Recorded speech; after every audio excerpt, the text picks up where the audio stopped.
Hey, what's up, everybody? Welcome to this week's Frame Your Best Shot, where we are taking you to Brussels, Belgium with the one and only Jan Scholz.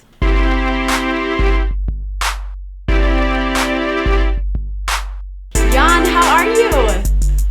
Hi, Liz. I'm fine. Thanks. Good. How are you? I'm doing awesome. Welcome to Framed and welcome, how is everything in Belgium? So far, everything's fine. The sun is showing a bit in the late autumn here. It has been terrible weather the last couple of weeks, but now it's trying to get us a bit soothed again and some sun out, and weekend is coming, so, nothing to complain about. Yeah, weekend's coming. Do you have any big shoots coming up this weekend? Yes, it's going to be busy. Tomorrow, Saturday, I'll be shooting all day, and Sunday as well. Wow. And then Monday, back to the office to relax. Back to the office. Well, for those of the viewers that we have here that have not seen your work, first of all, I want them to get to know you as a person. You're in Belgium. You're halfway across the world from where we're at. Who is Jan? Who are you? Okay, my name is Jan Scholz. I'm born and grew up most of my life in Germany. So I'm from Germany, from Hamburg in the north of Germany. Yes, my father was an Air Force officer, so we moved around countries. So I've lived in the US for some time, we lived in England for some time. And then at some point when I had to make the decision what I want to do, I joined the Air Force as well. Oh, wow. So I moved around lots. Yeah.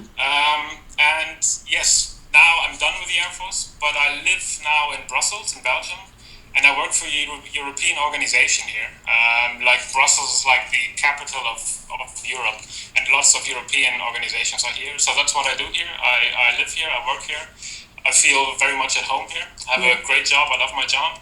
And it's a fantastic place for photography, I have to say. Oh, I bet. You're right in the heart of Europe, and just amazing. Just looking at your work, you've got beautiful models, beautiful architecture, beautiful talent. But before we dive into photography, I want to know first, why did you start photography? When did you figure out with the Air Force and everything that you have going on, why photography? It bit by an accident. I mean, I have always been interested in photography, but not really that I took up a camera and went out and took pictures with any intent or something. But because I was in the Air Force and I moved around a lot, very often you move to places and suddenly you're like, you don't know anybody, and then the weekend's coming up, what do you do? And that's how I started, I got a camera and I went out and took pictures and I really enjoyed it. First it was houses and bridges and I moved to a really beautiful town in the Netherlands, Maastricht, and it was really so inviting to take pictures. Mm-hmm. And I really loved it. And at some point, I just wanted to try portraits, and I tried it, and I was hooked, and since then I'm doing nothing but photography in my spare time, you could say. Yes. Well, what's interesting is that your work, here you could do nothing but photography and make a fantastic living, but that's not your only job. No, photography is pure spare time, pure enjoying what I want to do. There's always like a bit the consideration in the back of my head, that at some point I might start it professionally. But at the moment, I really enjoy that I can just have a job that's fun, that I really like. And I can take my camera and take exactly pictures of what I love to take pictures of. I have nobody in the background telling me I want this or that. Right. I can do exactly what I like, and that's what I really enjoy currently. You're keeping it your passion rather than a job. Yes. That's exactly. Fantastic. First of all, rewind. You picked up your first camera. What was that camera? It was a Nikon D70, I think. It was like the first camera, digital SLR that was somehow, in the price range that you could afford, or that I could afford back then. So I took that, and from there I got, later when I got a bit more involved in photography, I got a D2X, like a bigger Nikon, a bigger sensor, a bigger everything. Right.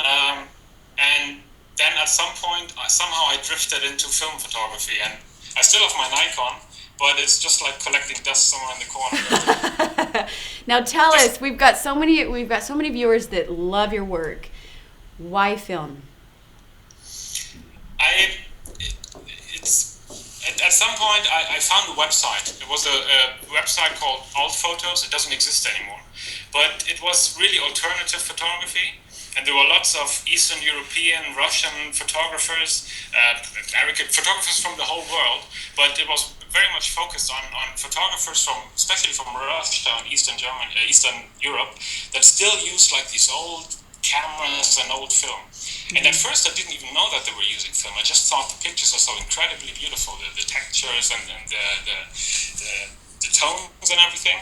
And at some point I noticed under the pictures, there was like, I don't know, Hasselblad and Rolleiflex and Kiev and all these, and I started Googling them, and then I found out, this is actually film.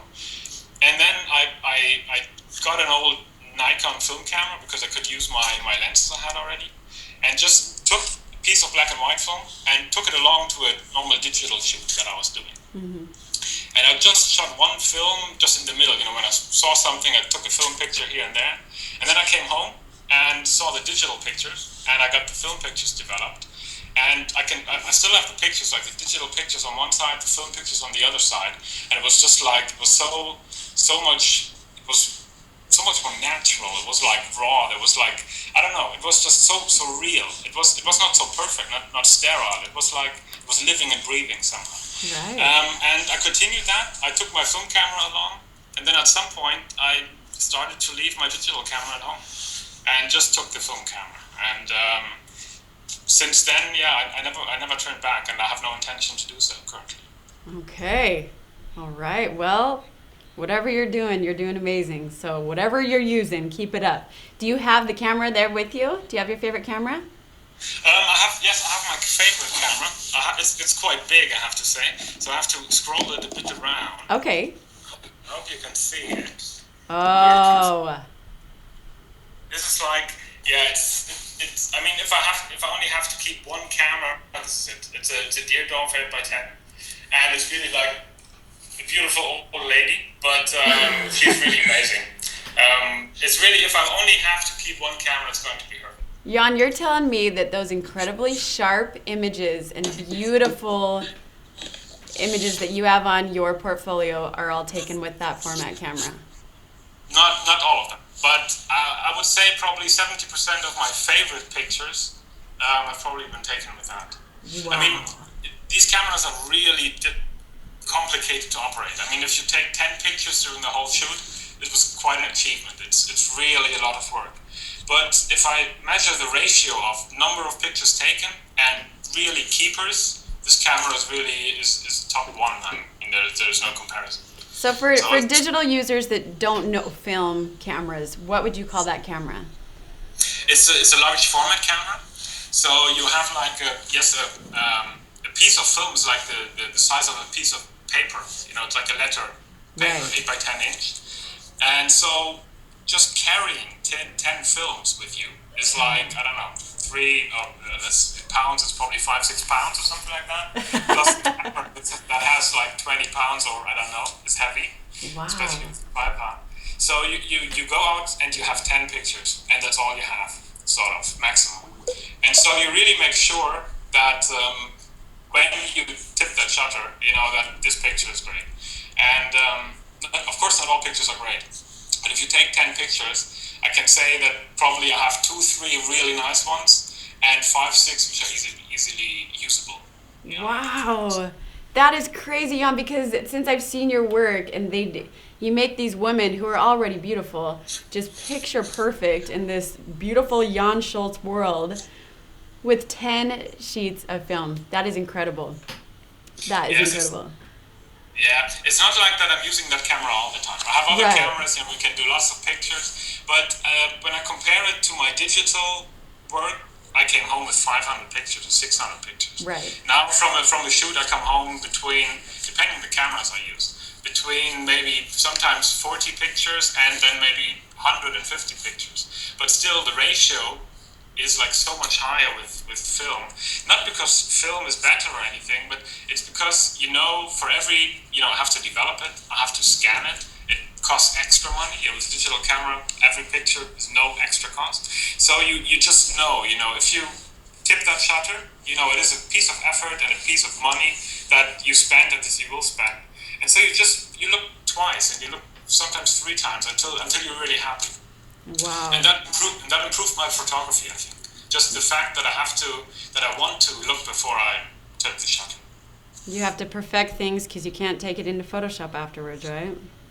You can do little things in Photoshop, right. But if you give me a digital camera now, I'll probably be tempted just to run around the model and click from right. all sides without, if I do that with that camera, it will hurt. I'll be done after 10 minutes and I will have no good picture. So you really look twice and you try to rearrange. And sometimes you rearrange things for 10-15 minutes and don't take a single picture. That's right. And that's something you just learn and it helps. It helped me at least. Wow. Talk to me about your style. Obviously I love your style, but how would you describe your style, and what is it that you're trying to get out of the model every shoot? It's difficult to say because I never went out and said, okay, I want to take pictures in this or that style. It's just I go out and I see something that's beautiful and I take a picture of it. Mm-hmm. And it occurred to me at some point, even back in the digital days, that looking at my pictures, I think they not on the cover, but underneath, they tell more about me than I would normally share, in a conversation with somebody at work or whatever. Right. It's just like something, hard to say, but it's something that just comes out, and I'll just don't think, and I'll just take the picture that I think is beautiful, and that what ends up more or less is the style. I think it was Mario Testino who said something. A personal style is the obsession to express yourself in your pictures, or something like that.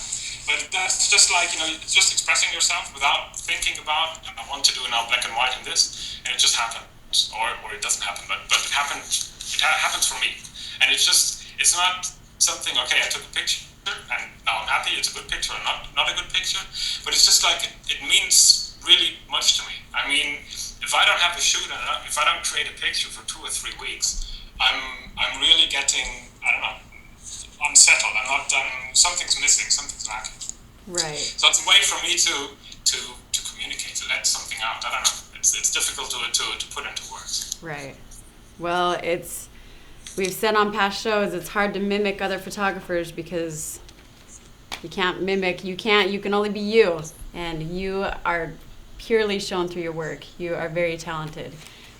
Let's talk about, first of all, the photography industry in Belgium. Here in the US, it's very saturated. Everyone's a photographer. How is it there in Brussels? I mean, is everyone kind of picking up a camera and experimenting this amazing world of photography? Yes, I think it's probably everywhere the same. That digital, and that's really one of the good things about digital, that it makes it so easy to pick up a camera and take pictures and take good pictures.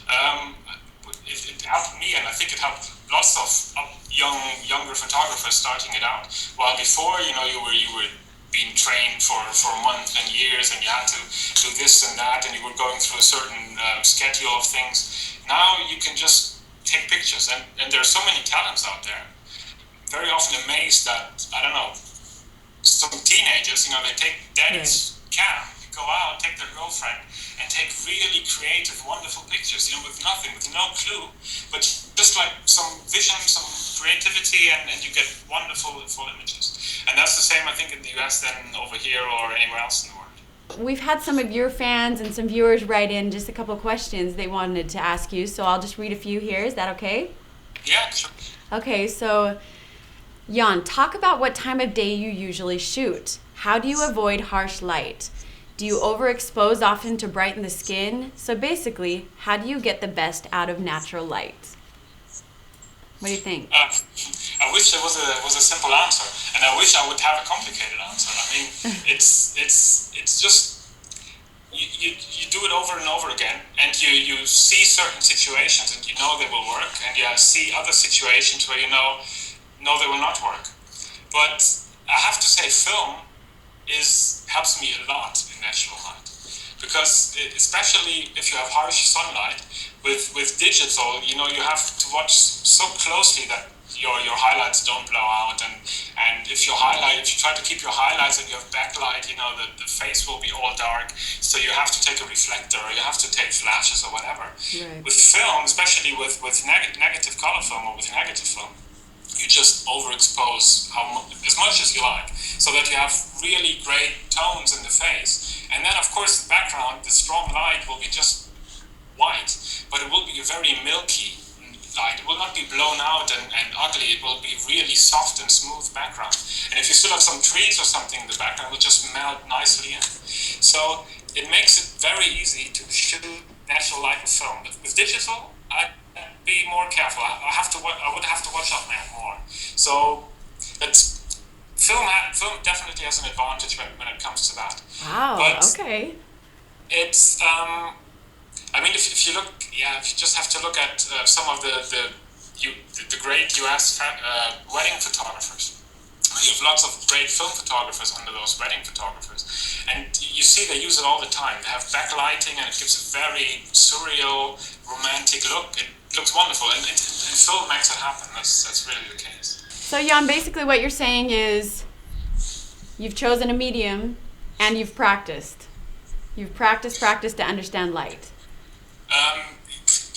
Yes, you can put it this way. But I think that the main message I would probably having is just by looking, even without the camera, if you have a model or anything, and you just see that the light falls somehow, and sometimes just like very minute changes of the angle of the face towards the window or the sun or something can make a vast difference. And if I would have a message or something, sometimes just take the camera down and don't look through the camera, and just look at the scene and try to find beautiful light. And then it takes some experience to figure out, how will that light translate onto the sensor or the film or something. But just by looking, even without the camera, I think you can already make 75% of the shot just by that. Wow. That'll be just like a tip I'd be giving you. That is great advice. That is fabulous advice. Put your camera down, learn to see the light. I love that. So here's another one. I was going to ask about exposure metering and film stock choices as well. Your film images are always beautifully exposed, which can make a real difference on some films like Fuji 400H. Maybe show when it's appropriate to overexpose, using a spot meter, twisting one of your large format cameras, and developing a sheet film at home. These are big questions. How do you answer that one? Basically, the people, of course, I will only show the pictures, where the exposure is right. So if you would see all the pictures where I was off or something, it doesn't happen too much, but there are definitely pictures where the exposure is off. So you're not perfect? You're not perfect. No, I'm sorry. But I think it's something when you photograph people or models or I don't know, weddings, whatever. There are so many moments, and these moments are just there for a fraction of a second. Mm-hmm. And if you are measuring light in that fraction of a second, you miss it. So what I always do, I measure at the beginning. I have a scene, I have a certain location, I measure the light once, and then my light meter is gone. And then I continue with that light setting. And even if I might see, okay, now there's a bit more sun coming, so I just manually close one stop, the aperture of the time. But I'd rather keep on shooting and getting all these beautiful moments than being maybe one stop on or off of the perfect academic exposure. The good thing with film, with a negative film, is you have some latitude, you have some way to play. So if you're off by one or two stops, normally it will not ruin your picture, but you might have got a beautiful expression that with your light meter in your hand you will have not got. Right. So that's one thing I would. Same advice maybe for our digital friends, because that's one advantage of film again. With digital, you very often take a picture, look on the screen, take a picture, look on the screen, and that looking on the screen is always like interruption of the flow. It's a disconnect. You might miss again that beautiful moment, and very often I try to direct the model into a pose, and it doesn't really work. But at the moment I stop that, the model is just behaving normally, naturally, and then I see that's it. And that's the moment when I still have my camera in my hand, I might still be looking through it, and I will still get the picture. If I'm checking on my screen, or if I'm doing something with my light meter, I'm sure this scene will be gone. So many things happen in the moment when you don't expect them. I saw on one of your blog posts the other day, I saw that you posted a photo of a beautiful girl with long hair up against the post, and you said, I was finishing up my film, and yes, I just happened to snap this one. So sometimes they're not the planned ones, it's the ones in the moment. Yes, and exactly, and this one was really just, okay, we were so tired, we ran through the city the whole day with gear and clothes and everything, and then it was just like, okay, let's get over with this film and go home. And I think you see it, because it's like, the model really doesn't play if she's exhausted, she is. And same for me, and it was just like fitted and it worked, and yeah, sometimes you can shoot the whole day and the best pictures happen in the last 10 minutes or so. Wow, yeah, beautiful advice. Here's an interesting one, because you have so many, I don't know if it's because you're in Europe, you're close to Paris. Here you travel all over Europe to get your photo shoots. Talk about first of all, how do you choose your models, and how do you work with your models, and also how do you give direction to whoever you're photographing? I choose my models. They have to. I see a face. I see a model. I see pictures of a model, and they have to be able to translate them into my pictures immediately. So how do you choose that, Jan? How do you know that they can translate into your photos? I see them. I see their faces. I see the expressions, or the expressions I can imagine, and then I just she fits or she doesn't fit. It's nothing I don't have criteria, blue eyes, green eyes, not at all. It's just like it fits or it doesn't fit, and I see that quite quickly. And for choosing models, I'm lucky that here in Brussels or in Paris as well, I have contacts to some really great agencies, model agencies. And so they sending me their models for their portfolios and everything. So I'm really lucky that I really get to work with some really beautiful girls here in Brussels and Belgium, and also beyond. That really helps, of course. But I basically started out with the girl next door, and you can take pretty pictures with the girl next door. There's no doubt about that. And not all of the models I shoot with are like high class models. Some of them have their first shoot, and it still works. If it can work, it can obviously go wrong as well. Right. But I think if I see a face and I'm confident that this face fits into my style, into my pictures, then we will not go home without anything usable at the end. I'm quite certain about that. Wow. Okay. And then how do you give direction to whoever you're photographing? It's quite interesting, because when I started with a portrait and model photography, I attended a workshop of a local photographer where I was living, and it was like my second or third shoot or something, and he was directing this model like from the toe to the small finger, and everything was like staged, and put the finger a little bit higher, or put your nose a bit, and that was, and afterwards, after everything was in place, it looked so artificial in my view, at least. I didn't like it at all.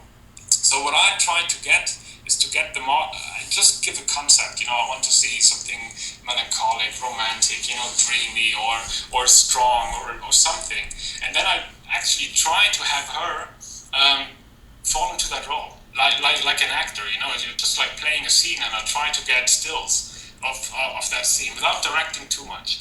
It's sometimes you have to direct a bit more, because one model for her is easier, for another one it's a bit more difficult. Then you might have to direct more or less. But I think it's a truth that I found. The more natural somebody gets into a pose, the more beautiful it will be. The more you force somebody into a pose, it will not work. And if I had a certain pose in my head that I wanted to have, and I see, okay, I try to force it, and it doesn't work, then you can waste your time differently. So then I immediately switched and tried to find, how does she, feel well, and how can she shine, and normally that works quite well. How can you bring out the best in your subjects? So you go in with a plan, and you let the model show her true self. I mean, everyone has a beauty in them, and you seem to capture that. I think yes and yes. I mean, I think it's a mixture of. I mean, I'm staging things, so I look for the light, I look for the mood, the clothes are not normally the clothes you would walk on a shopping tour or something like that. But I think it's a mixture. I try to respond to what the model is like, but try at the same time to project, what I want to have in my pictures. So I think it's a mixture of both. It's her and it's me. It wouldn't work, it wouldn't work if you have it disconnected. It's just what I wanted or just what she wants. It has to be something, and that's I think the interesting part about photography of people. There's a dynamic element.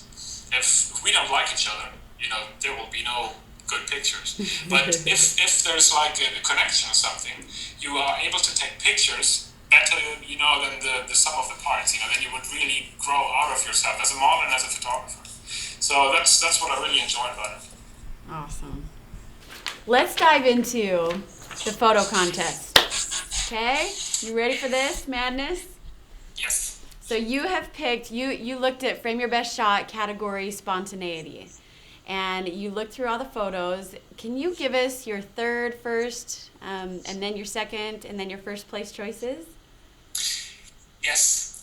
First off, I have to say it's different. First of all, it's difficult to choose. I mean, I went through the pictures a few times, and I was like, depending on what criteria I put upon, the subject and the picture, I would have chose differently. So what I tried to do, I tried to get like the most important criteria to me, or to that spontaneity topic, and try to find like a mixture of good images. So the third place, again, is a very personal decision that has nothing to do with, there were great pictures, or lots of great pictures. Right. But it's Diana Nazareth, and it's that little girl with the Cheerios in her mouth. And why did you choose that one? First of all, it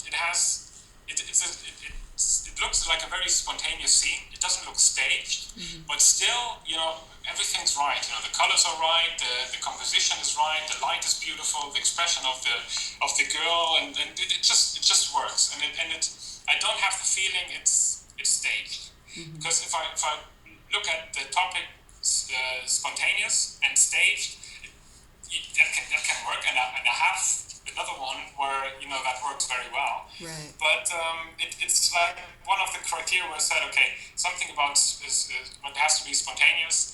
Staging is not really something that would work, but it does. I mean, we will see later on. Yeah, I'm a mom, so I personally love that photo because I see that every morning. So I'm glad you chose that one.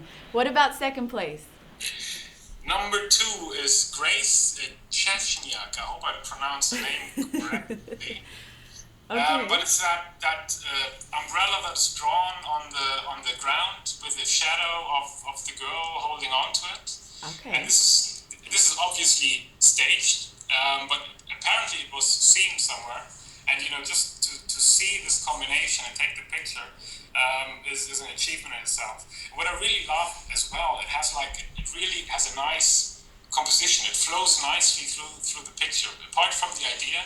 And that's something I really like in pictures, and that's what I'm trying to achieve as well, to have very simplistic but beautiful shapes and forms in the picture. And this picture it's just beautiful. I mean, even if the topic would be something else, I probably would have chosen it. Really? I really love it. It's a nice idea, nicely executed. I like it too. She was very creative at a spontaneous moment. That was a good choice. I like that. So first place, what do you think? First place is Debra Pexa, and that's the young couple on the bench. And this is really, if I have to boil down the topic to be spontaneous and the picture, because for me it's again very personal, but the picture tells a story, and there's so much in that picture. You know, the young couple, and they're a bit, you see they're shy and they're a bit insecure, and you see the braces of the girl, and I think it's just a beautiful, true moment that perfectly captures the topic. That's why I chose it as number one. Well, congratulations, Debra. You have won a Q&A with Tara Whitney. Congratulations. So, Jan, we've got another photo contest for this week. What would you like to see framed viewers do? What submissions do you want to see for this week? What category can we choose? I mean, I'm very focused on a certain category myself. I mean, I mentioned it earlier, I'm looking always for beauty, you can say, or true emotion. So I have something that a mixture of beauty and emotion, and which of course emotion, it can be a beautiful landscape as well. I mean, it doesn't have to be a person. So I would love to see something about beauty, beautiful emotions, things like that. Beautiful emotions. There it is. Is that okay? Perfect, yes. Okay. Frame Your Best Shot, beautiful emotion. For the giveaway this week, it's a Chris Orwig Lightroom DVD. So best of luck to you guys. And Jan, any other amazing advice that you want to give to our viewers? I think the most promising is just love what you do. I mean, and if you do what you love, you know, it's. That's what works for me. I mean, if I wouldn't love it so much, I wouldn't spend all my weekends and lots of late evenings during the week doing it, developing pictures, scanning pictures. I just love it, and I think if you photograph and if you do what you love without thinking too much about it, you're on a good way. Awesome. Thank you so much for spending time with us. It was a pleasure. Thanks a lot for inviting me. So when I make a trip out to you, can you make me feel like one of those beautiful Paris models? Yeah, I'm sure we can, yes. Well, thank you so much, Jan. We'll just talk to you soon. You're a great guy. Appreciate your Thanks time. so much. All right. There you go, you guys. Frame Your Best Shot, beautiful emotion. Best of luck to you. See you next week.